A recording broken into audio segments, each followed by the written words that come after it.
Yeah, me too. Laying is honestly really fun because it takes so much energy. It takes so much energy for me to sit still. Like, it's so hard for me to sit still unless I watch it.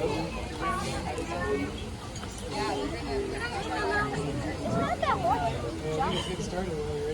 Are you ready? Oh, it's getting started. Hi, welcome to the Henry Dorley Zoo and Aquarium. We're at the Amur Tiger exhibit. We're starting our Amur Tiger training demonstration right now. Okay, then. So all of our training is voluntary, so we'll see if Isabella chooses to train today. Much like a house cat, sometimes a cat will choose to not to, and that's okay. We just try again later.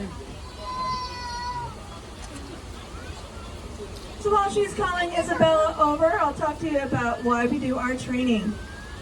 First, you're going to see some tools that our keeper has. Fancy stick with a target pole on the end. That's going to be that little wiffle ball. That is the target pole. You'll see some tweezers there. That's to hold the meat with. And sometimes you might see a whistle, and that's going to cue the animal that they did the right behavior. We can use a whistle, or sometimes we can say, good job. You'll also see some food over there in that little bucket. Those are rewards for our animals for participating in their training. So you saw Isabella walking around. She is our female Amur Tiger.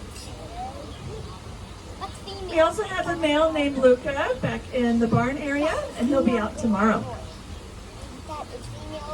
Tigers are very solitary animals. The males will have a big area overlapping with 3 or 4 female areas. And they only come together for breeding purposes. So you can see Isabella coming. This is the largest of any cat species. I thought lions are bigger. Females can get up to about 380 pounds, while males can get up to just about 660 pounds at the highest. I'm still dripping. You can tell that she was in the water. Our tigers, all tiger species really love being in the water, unlike most cats. Other cats will go in the water, but tigers really do enjoy it. So we do tempt our animals to participate in training with some rewards. You see that target pole with that ball on the end. Animals are very curious. They want to put their nose to something to see what it smells like. So when our animals smell that little ball on the end, they're going to hear a whistle sound or a good job. That's the bridge that tells them they did the right behavior. And then right after that, they're going to get a tasty reward. So when they start doing those behaviors with that target pole, like you saw, going up really high, presenting that paws and exposing her underbelly, then we can transition over to using just hand gestures, putting that target pole away, or even sometimes verbal commands. The reason we do this training is we want our animals to participate in their own health care. If you've ever taken a pet to the vet before, is it easy? Give me a thumbs up if it's easy. Pretty hard. I see a lot of thumbs down. Our animals don't want to go to the vet. It's stressful. So we want our animals here, since they're a little bit larger and harder to wrestle into a crate, we want them to be volunteers in their own health care. We don't want to have to sedate our animals for health care. We want them to come right up to the fence and do that health care on their own.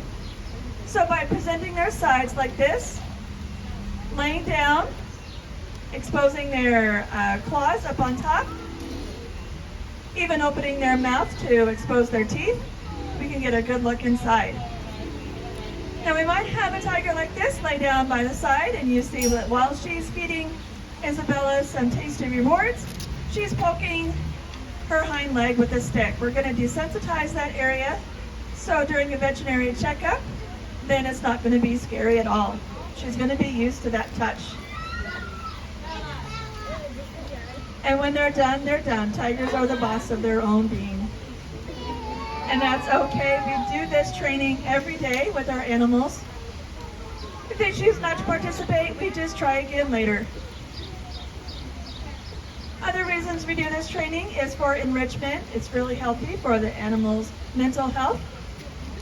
We also put enrichment out in the exhibit, such as plastic toys, boxes, even hay that smells like other animals we can put in there so the tigers can go around and sniff it. We have a cold stream that runs through there. Amur tigers do live in the Amur River Valley. They used to be called Siberian tigers, but that name changed to Amur to just better represent the area that they're from, because they're not just in Siberia, they're along that Amur River Valley all the way down into the northern parts of China. So they do live in a colder climate, so they do enjoy going into those cold streams during our warm summer months. If you're to look at the bottom of the tiger's feet, they are pretty furry under there. That's to keep them warm as they walk on snow.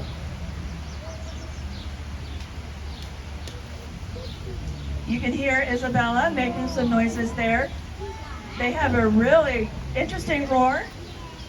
In movies, they'll often use a tiger's roar in place of a lion's roar,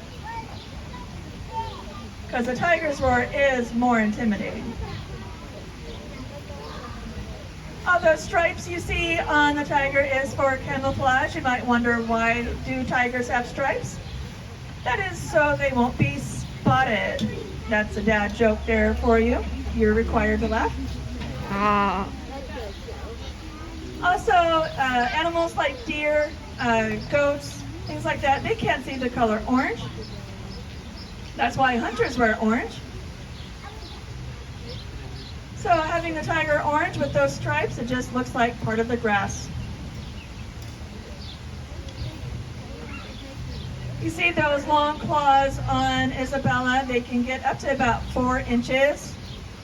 Her canines can get up to about 3.5 inches, the largest of any cat.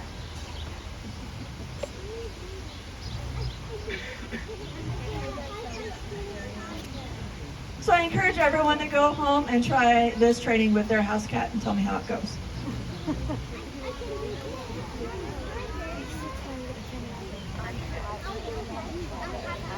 So having the tiger lay down, for example, especially when she's over on her side, presenting her side, we can hook her tail into our area and then put a blood pressure cuff on it, for example. We can even do injections, vaccinations, and blood draws through the fence.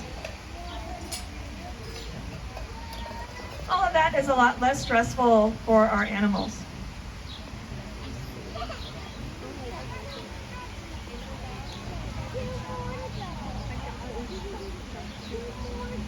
If you're wondering how you can help tigers, if you love tigers like I do, there's different ways you can help them. Always by reducing, reusing, and recycling helps keep their habitat in check, and also making sure that the palm oil that you're using in products is coming from a sustainable source. There's an app you can use to make sure it's coming from sustainable areas to keep their habitat in check. If you do have any questions, don't hesitate to come ask myself, Jalen, or Kelly, or our keepers. If you're here for Zoo Venture, don't forget that those close down at 3 o'clock. Thank you for the round of applause. Isabella did a great job. And just by being here, you are helping with conservation.